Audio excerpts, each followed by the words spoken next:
There are a lot of people in the world who will sing great praises about this video game. Some people claim it to be the best of its kind. Some people claim it to be art. While those are entire conversations on their own, I'm often caught thinking about one specific comment that is brought up quite often. Melee is expressive. Now, I'm on the side that thinks Melee is expressive, and there's proof in it being so, seeing as how some top competitors are recognizable by gameplay alone. But every time I give it thought, I've always wondered what exactly allows for this 20-year-old video game to be so personal and character revealing. Is it the way Mango strings together wild and extravagant combos?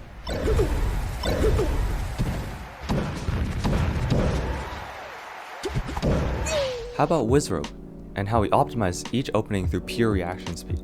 Is he closing his eyes when he He's taking a sip of water while laying. What about Amza's more direct individualism in his choice of a less prevalent character? He'll do a trade if Aklo's at high percent, but if Aklo's at low percent and he goes for it, I think it's a pretty good trade. Okay. That Nair mix is so good. Yeah. Oh my. Honestly, How about the way Magnolia uses his incredible movement to... Okay, wait, that's me. On top of that, other communities claim their games to be expressive too. To what extent does expression span over? Is everything expressive? Let's slow our roll here, and first start talking about what we're really classifying things as. What do we mean by expression? The Merriam-Webster Dictionary defines expression as follows: an act, process, or instance of representing in a medium such as words. Interpreting representing as individuality, that is, what distinguishes an individual from others, we know that there has to be more than one person in the running. As for the definition of expression for this video, to determine if one's actions through outlook becomes expressive or character distinctiveness, one must be able to find success in more than a few defined ways. Multiple paths are open, each with some equally rewarding. The choice of what to do is to the individual in whichever way they may choose to act. In the case of an outlook with only a handful of correct answers, all activity under such a path will end up being optimized with limited explorative capacity, resulting in a lack of individualism between words. Less formally, if there are many ways to do something, with each being generally accepted as succeeding, then that something is or can be expressive. When there's only one way of succeeding, it can't be expressive, because although there are multiple people to contrast with, everyone is generally working towards a sound solution, often building off of and developing ideas and techniques from others to remain up to date. Essentially, it would be a more collectivist medium going against expression. Apart from words, which I mean I'm doing that right now, I can think of two pretty clear examples: visual art and clothing fashion. Starting with fashion, clothing used to be something that was deemed a necessity, and something that had a clear purpose. You wear shoes because you stop your feet from getting damaged. As humanity has progressed, clothes are still pretty necessary, hasn't changed on that front, but the pieces of fabric that one chooses to wear on their body has grown into a much more diverse and expansive way of showing yourself to the outside world.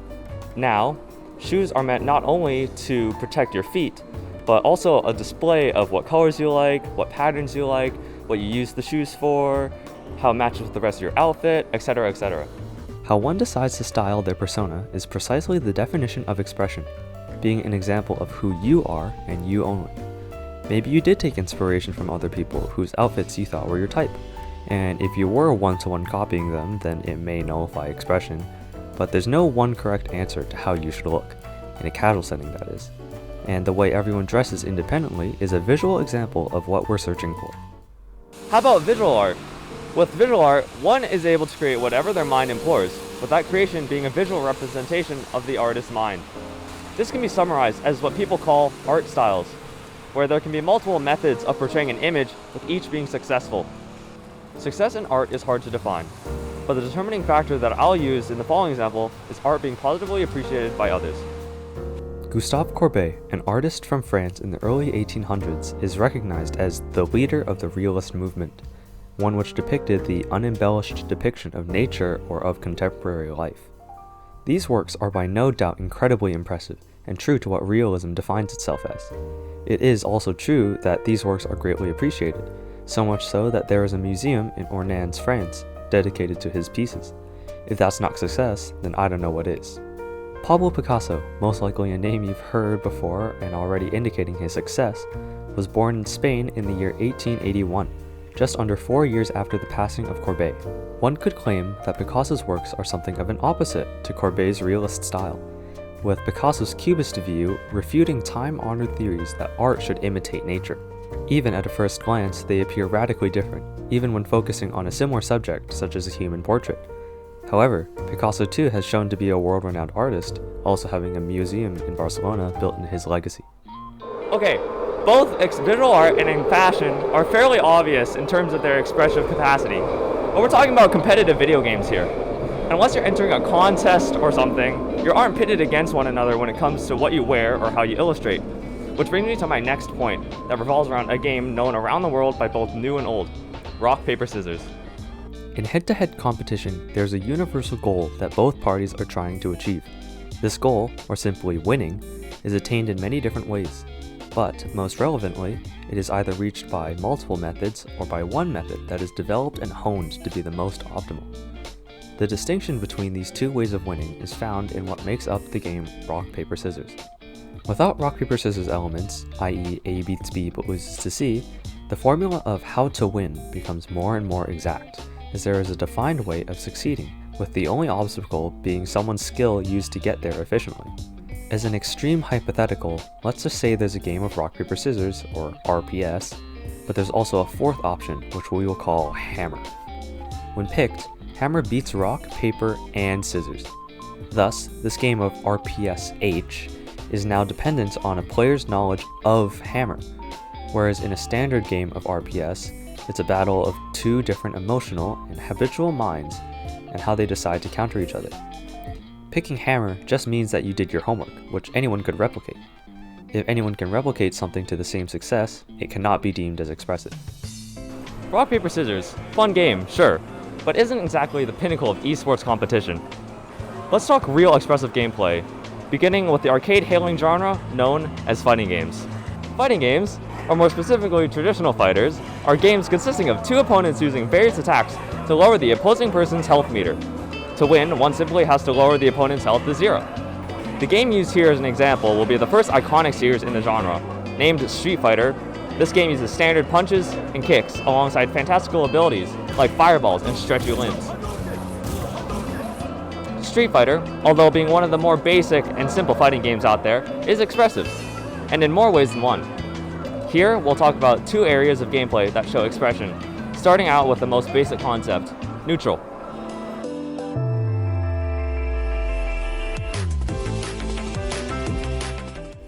Neutral, as stated in the fighting game glossary, is the stage of a fight where neither player is blocking or getting hit by anything, and you are trying to figure out the best way to start or continue your game plan. Neither player has an advantage, and both are looking for an opening to start their offense. In addition to neutral, or rather as a part of neutral, a layer known as footsies is also present, which can be explained as follows.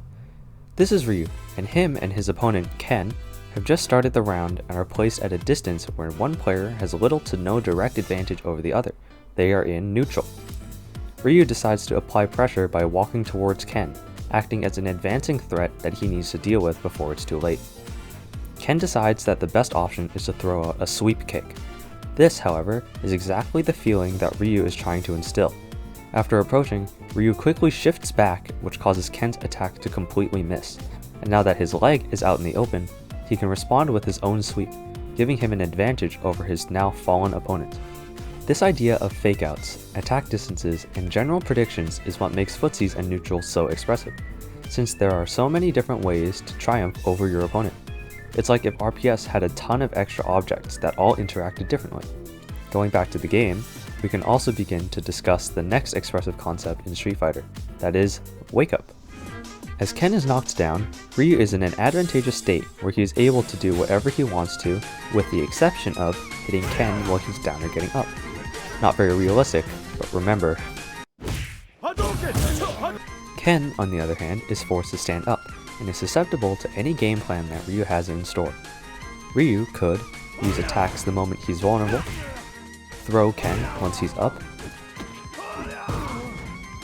block Ken's reversal, which is a move that isn't an attack and that goes through other attacks, and a plethora of other options. Oh, crush. I'ma block this whack-ass mix-up. Ken has limited options. Using regular attacks lose to Ryu's throw and attacks. Blocking Ryu's attacks can allow Ryu to keep applying pressure. blocking is also throw vulnerable. And doing his reversal move can be punished very hard if it fails. Also, throws win against reversals. Okay, you might be thinking, wow, throw sounds like the best option, which has some merit since it beats out so many other options. This isn't a hammer situation though, as throws are also a risk. They can be throw teched, i.e. throwing a throw, which places both parties in neutral. They can be jumped, which makes the throw whiff.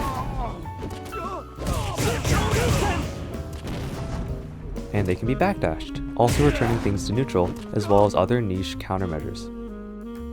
Although being a generally lopsided situation, there is still a way for Ken to retake the lead, since these options also act as another form of RPS, where one option is never the absolute correct choice, and is often dependent on a feeling that you get from your opponent's behavior. With so many options and the way they interact with each other, one may even say that the wake-up game is more expressive than neutral. Traditional fighting games are an interesting case to look through when talking about showing your uniqueness through gameplay, as evident in one of its many game states. But what happens if these examples are amplified? Let me introduce you to an over 2-decade-old accident of a video game, simply dubbed Melee. Super Smash Bros. Melee is a platform-based fighting game released in 2001 by HAL Laboratory for the Nintendo GameCube console. This fighting game, much like its predecessor on the Nintendo 64, separates itself from the traditional fighting game formula of health bars and boxed-in arenas in a multitude of ways. Platform fighters have stages floating above a void, where the goal of the game is to hit the opponent off the stage and into the blast zone. This is done by removing health bars and instead using percent. The higher the percent, the further attacks knock you back. There are also platforms. There are also finer changes which are more relevant to Melee's expressive qualities.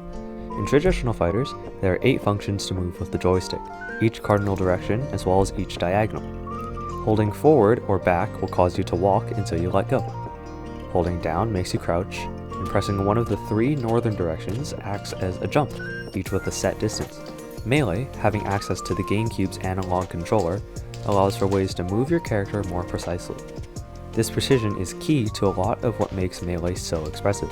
Alright, enough about movement. Let's see how Melee compares to traditional fighting games. Disclaimer: this isn't me saying that all fighting games are exactly like the following. Some traditional fighters break the norm and end up fairly different to what I've been describing. In general though, I'm referring to just the most common and basic traits of a fighting game. Comparing traditional fighters and Melee, Melee utilizes both ground and air combat equally, whereas in a fighting game, jumping in is very committal and is often only used as a surprise option. Having ground and air combat be equal makes neutral much more diverse, with what is almost a new way of interacting with your opponent. Throw in some analog values to mix things up even further, and it becomes evident just how variable neutral becomes. In terms of wake up, Melee also offers more options. Instead of having a character hit the ground and be forced to stand up, Melee allows you to tech on the ground, allowing for a quicker recovery. Not only can you tech in place, you can tech and roll forward or back. Even if you miss the tech, you can roll, stand, or even perform a get-up attack. Overall, these options simply add more layers to the RPS. More debatably, there's a big discrepancy found in each game's punish and combo systems. In traditional fighters, the punish game, or combo game, is a game state where a player has gotten a hit and is now in the midst of doing as much consecutive damage on the opponent as possible. This is typically done through a combination of attacks, hence. With a traditional fighter, almost all combos have a clear start and end to them, with the person getting hit not being able to do anything until being knocked down into a wake-up situation. In Melee, there are combos like this as well, where the combo is near guaranteed as long as the player presses the buttons at the right time. Most combos, however, are not like this, with many factors at play that break the formulaic flowchart combo system in many traditional fighters. Since movement in Melee is analog, how attacks interact with each other is often very customizable and becomes hard to replicate. It allows for combos to be infinitely variable, which allows for players to make up their own sequences instead of just googling best Ryu combos and doing that all the time. Directional influence, or DI, allows you to steer your launch trajectory slightly off course to make it harder for your opponent to follow up. Even while you're being kneed in the face, a type of DI called Smash DI lets you shift around while you're in hit lag. Smash DI can reach inhumane levels of insanity. Oh no, Sure, nice up air. He's back. What? Wait, No what? He way. just smashed the item onto You Battlefield. can't do that. You cannot do that. All of these options make it so you always keep your opponent guessing, instead of sitting there waiting for the opponent to finish their cutscene.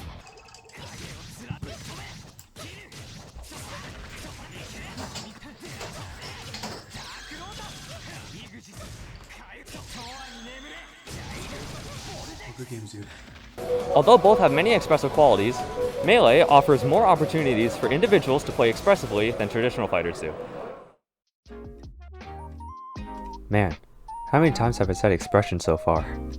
Anyway, expression, and individualism as a whole, is a vital part of what makes us human in a society. It is found in virtually everything you can think of. How we talk, what we eat, and the activities we do simply scratch the surface of the expressive nature of life.